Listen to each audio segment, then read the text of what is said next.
What's up, demons and demonettes? Tis I, Atraxi, a demon Korean, and today we're gonna take a look at Velara, the other hero, that bitch that we got on the Pioneer server. But before we get into it, as always, toss a like and subscribe down below. Now, hashtag a boycott Velara, hashtag justice for Felly, may just become hashtag a justice for Felly.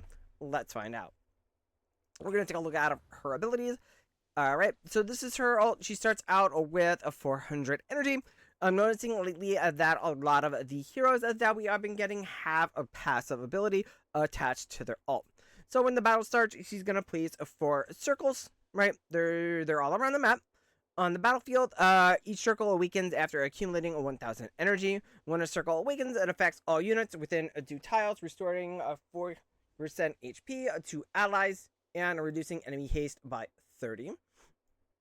Velara channels her energy into one of her dormant circles until it awakens. If all circles are already awakened, she instead expands their area of effect to cover the entire battlefield. This transfers 30% basic stats from all enemies, then evenly distributes them among ally units, lasting for 10 seconds. The transferred stats that each ally receives cannot exceed 50% of Velara's starting stats. In boss fights, allies will always receive the maximum amount of transferred stats. And then just increases the numbers here. Alright, Velara immobilizes the enemy within the highest cumulative damage dealt, reducing their haste by 50 and their fizz magic defense by 40 for 5 seconds. Each awakened magic circle extends the duration by half a second. Right, so we can get this extended up by 2 seconds to 7 seconds, so it has a 5-second downtime. Alright, if Velara is placed within a magic circle when the battle starts, that circle is immediately awakened. Otherwise, the circle farthest from her position is awakened instead. Every 3 seconds, each magic circle gains energy based on the stat reduction debuffs on enemies within 2 tiles. For each unique ally who inflicted any of those debuffs, the circle gains a 24 energy. This just increases her haste. Her EX weapon. When a magic circle awakens, it fires a mystic bolt to the weakest unit. So she has a little bit of damage.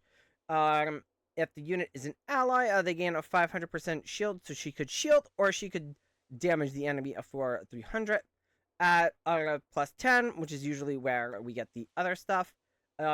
Every 10 seconds during battle, each awakened circle fires a mystic bolt at the weakest unit on the battlefield, right?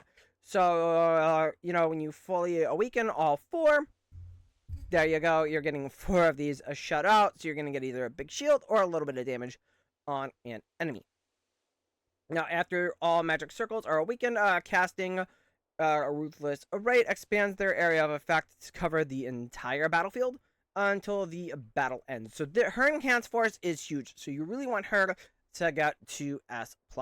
Each subsequent cast makes allied units unaffected and increases their damage dealt by 5% for 5 seconds.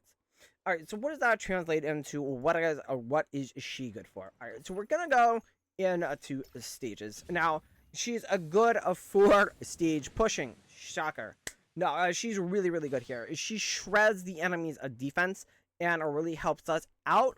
It gives us an alternative to the current meta. I would say that it's weird. So these are the kind of the 2 big push teams that we're looking at right now. I would say you're going to run the Faramore team with Lucy and the twins. If you do not have the twins built up or you don't have a Lucy, you could run this team here. In some cases, this team is better. In some cases, this team is better. But they can usually clear about the same level of content. This one just might require a little manual, where this one doesn't have any manual at all. But it is heavy on the S tiers, right? So we could just see, like, here, you know, we could run it here. We can swap in, we can run Elderbow. That's fine. I will say the healing that she does provide from her magic circles is the thing that we needed to make the Wilder talent tiles happen.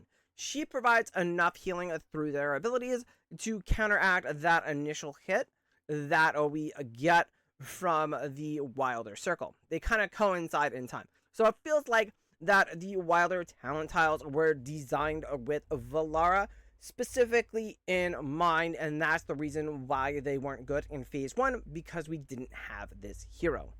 Alright, so let's go ahead and we'll take a look and see how it works in action.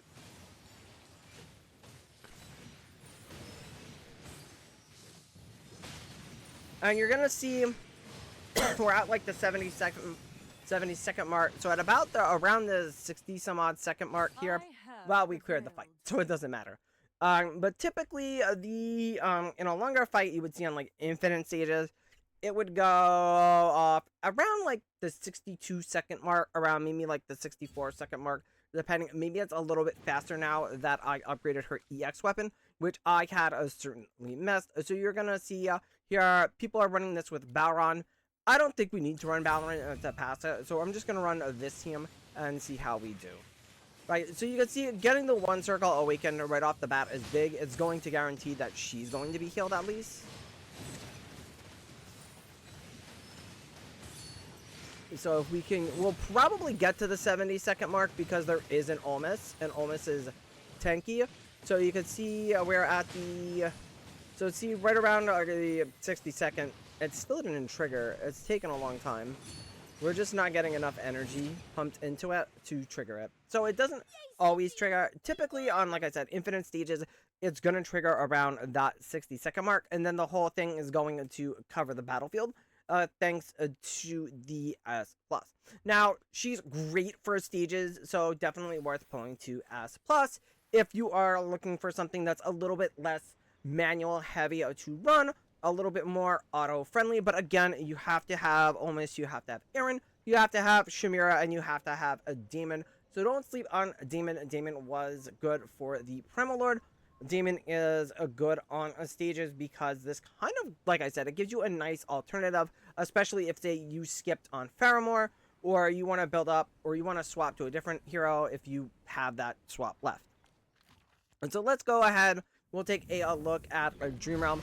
Now, we did have Necro Dragon, which is probably not the best boss for her. So I ran some comparatives here. As you can see, I did some testing.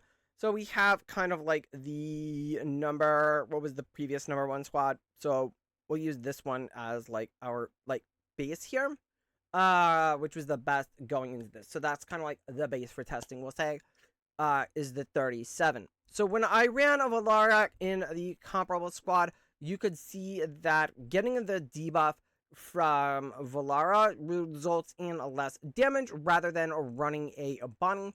And she's a very, very poor substitute for Raynor. So the debuffing capability that she has just isn't there for Dream Realm. The utility she offers is not a very strong Dream Realm hero. And I think that's just because of the time that is required to get her ability off. Now, it may just be because Necro Dragon's a bad boss for her, because again, she's kind of standing still, which Necro Dragon kind of counteracts. So we can kind of see how it goes here. So we got 2 of the circles up. We got 3 of the circles up.